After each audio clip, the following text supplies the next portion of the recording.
तहव्वूर राणाच्या प्रत्यार्पणासंदर्भात दिल्लीमध्ये उच्चस्तरीय बैठक पार पडली आहे। केंद्रीय गृहमंत्री अमित शाह यांनी परराष्ट्र मंत्री जयशंकर आणि राष्ट्रीय सुरक्षा सल्लागार अजित डोभाल यांच्याशी बैठक घेतली आहे।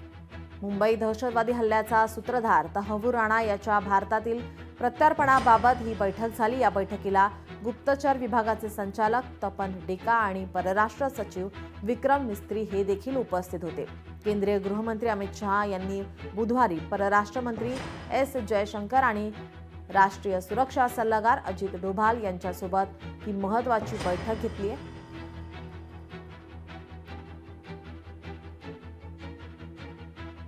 आपल्या प्रतिनिधी मीनाक्षी म्हात्रे आपल्यासोबत जोडलेले आहेत। मीनाक्षी, काय अधिकची माहिती?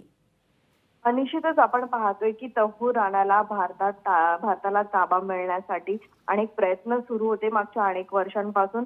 मात्र असंही सांगितलं जातंय की काल केंद्रीय गृहमंत्री अमित शहा यांनी एक बैठक घेतली आहे आणि या बैठकीमध्ये परराष्ट्र मंत्री जे आहेत एस जयशंकर आणि राष्ट्रीय सुरक्षा सल्लागार यांचे अजित डोभाल यांच्यासोबत ही बैठक झालेली आहे।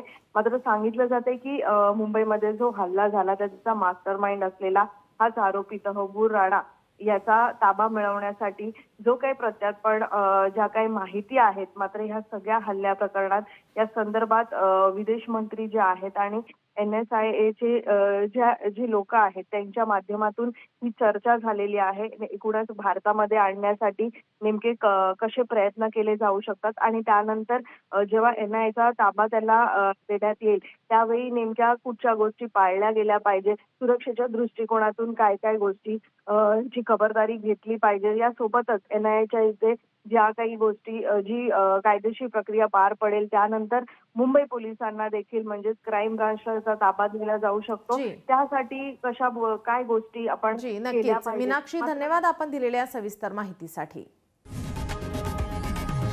लोकशाही मराठी ऐका, पहा, जागरूक रहा।